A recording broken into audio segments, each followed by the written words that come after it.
السلام عليكم ورحمة الله تعالى وبركاته. ان شاء الله لا فيديو ديال اليوم كيف العادة كنتمنى يلقاكم في احسن الاحوال وافضل الظروف يا ربي. اليوم غادي نشارك معكم واحد الطبق خفيف في الفران دغيا كيوجد، خصوصا بعد الشهر الفضيل د رمضان. بزاف الناس وانا وحده منهم كيتلف ليا اشنو نوجد سواء الغداء او العشاء. فاليوم جيت نشارك معكم هاد الطبق هذا اللي فيه ما كنحير. اول حاجه تيبان ليا هو هاد الطبق هذا، الصينيه ديال الكفته بالدنجال وبطاطا ومطيشه اللي كيجي رائع بزاف دغيا كيوجد. واهم حاجه كميه قليله ديال الكفته وكيجي مشبع ولذيذ رائع بزاف، ما غتشبعوش منه فضلا وليس امرا. كيف العاده ما تنسونيش من التشجيع ديالكم، لايك وبارطاج، تشجيعاتكم يعني هي اهم حاجه، ففضلا وليس امرا ما تنسونيش منها. يلا نشوفوا لا فيديو او لا الوصفه على بركه الله.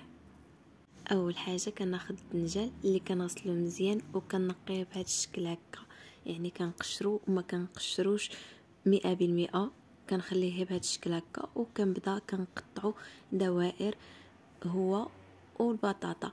انا هنايا احتاجيت 2 حبات ديال الدنجال متوسطين وحبه ديال البطاطا اللي هي كبيره وحده صغيره، يعني كتبقى الدنجال وبطاطا على حسب الكميه ديال الكفته او عدد افراد العائله اللي غادي توجدوا او تقدموا لهم على الطبق هذا. كناخذ الصينيه ديال الفران كنفرش فيها ورق ديال الطبخ وكنبدا كنوزع هكا بطاطا بهذا الشكل هكا هي والدنجال.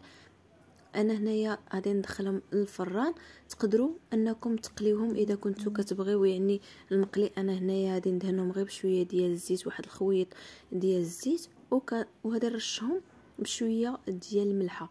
كيف ما قلت لكم اذا كنتو بغيتوهم مقليين فالاختيار يعني كيبقى ليكم، تقدروا تزيدوا حتى المسمات اذا بغيتو او لا البزار. انا هنا اكتفيت فقط بالزيت والملحه، دخلتهم الفران، شلت عليهم من التحت ومن الفوق، فرا ربع ساعه دغيا كيوجدوا او لا دغيا كيتشواو، خصوصا اننا ما غاديش نشويهم 100%. فهاد الاثناء اللي هما في الفران غادي ندوزو نحضروا الكفته ديالنا. انا هنايا خديت 400 غرام ديال الكفته، درت عليها واحد شويه ديال البصله اللي قطعتها بهذا الشكل هكايا رقيق، واحد الفص ديال الثومه اللي حكيته. بالنسبه للتوابل هنايا تقريبا درت التوابل العاديه كامله. قبل هذا الشيء درت بعدا الربيع اللي هنايا كنت درته، يعني كان عندي في المجمد. كما قلت لكم بالنسبه للتوابل درت التوابل تقريبا كامله، الكمون والبابريكا اللي هي التحميره، بزار، زنجبيل والكركم والملحه. من بعد بديت كنخلط الكفته ديالي، فكنبدا كنعجن الكفته ديالي مع التوابل وكنمعكها مزيان.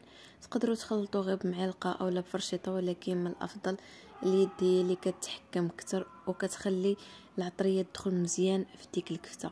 صافي كنستمر كنمعك اولا كنمعس ديك الكفته ديالي مع التوابل حتى كتخلط مزيان.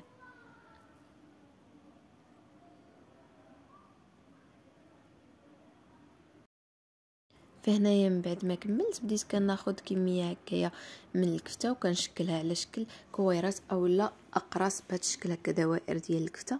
من الافضل يكونوا متساويين والحجم ديالهم قريب يكون البطاطا او الدنجال، باش منين نحطوهم في الصينيه يعطيونا واحد الديكور اللي هو زوين، يعني ما تجيش بطاطا كبيره والكفته صغيره، خصوصا ان الكفته في الاخير غادي تقلص من بعد ما غادي طيب راكم عارفين.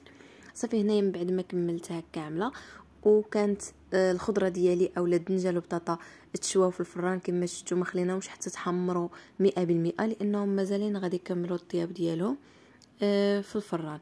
صافي هنا بديت كناخذ حبه ديال بطاطا، حبه ديال الدنجال، وهنايا ايضا مطيشه اللي قطعتها دوائر، وكنزيد دائره من الكفته.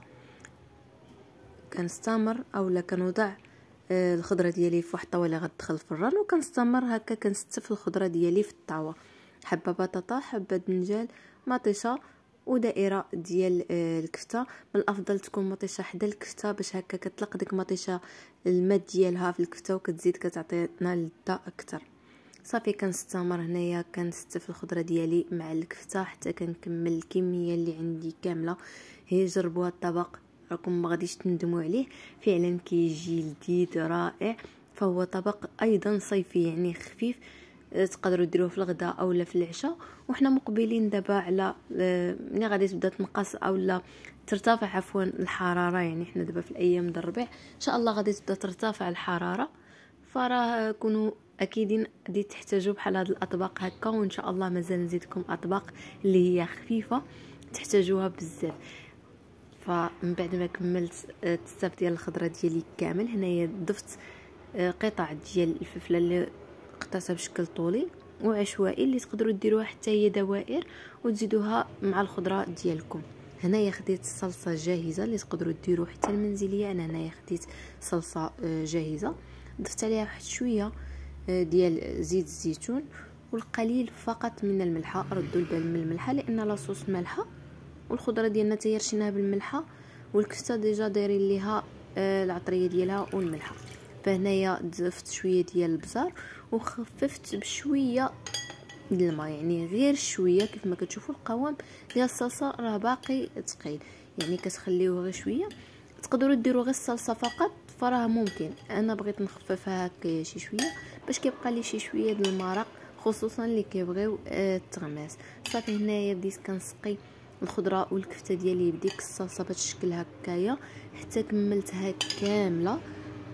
فاذا كنتم ما غاديش تضيفوا الماء للصلصه، صافي تكتفيوا انكم ديروها في الاول، يعني في الاول توزعوا لاصوص من التحت وتضيفوا شويه من الفوق فقط، يعني ما تحتاجوش تزيدوا لا ملح لا بزار لا زيت، وتضيفوا زيت زيتون هكا من الفوق. انا واخا هكاك راني ضفت واحد خويط فقط، خويط من زيت الزيتون من الفوق. صافي هنايا غطيتها بالورق ديال الفران وزيدوا هنايا البابي الومنيوم. انا ما توفرش عندي فاكتفيت وضعت الفوق منها واحد الصينيه فقط، دخلتها الفران شعلت عليها من التحت ومن الفوق حتى تاكدت بلي الكفته طابت. وبطاطا والدنجال خلاص راهم طيبين من قبل، كملوا فقط شويه ديال الطياب ديالهم. ومطيشه راه هذا هي كطيب فقط واحد ربع ساعه راه كيكون واجد معكم هذا الطبق هذا. وكتقدموه بالصحه والراحه. كتضيفوا شي شويه من لاصوص من الفوق، تقدروا ترافقوه مع الروز اولا مع هذا الهربر ابلي كما تنقولوا. فراه فعلا كيجي هذا الطبق هذا رائع، صيفي خفيف، فكره للغداء او للعشاء راكم تقدروا تحتاجوها. فما تنسونيش من تشجيعاتكم، والى فيديو مقبل ان شاء الله، وبصحه والراحه. بسلامه.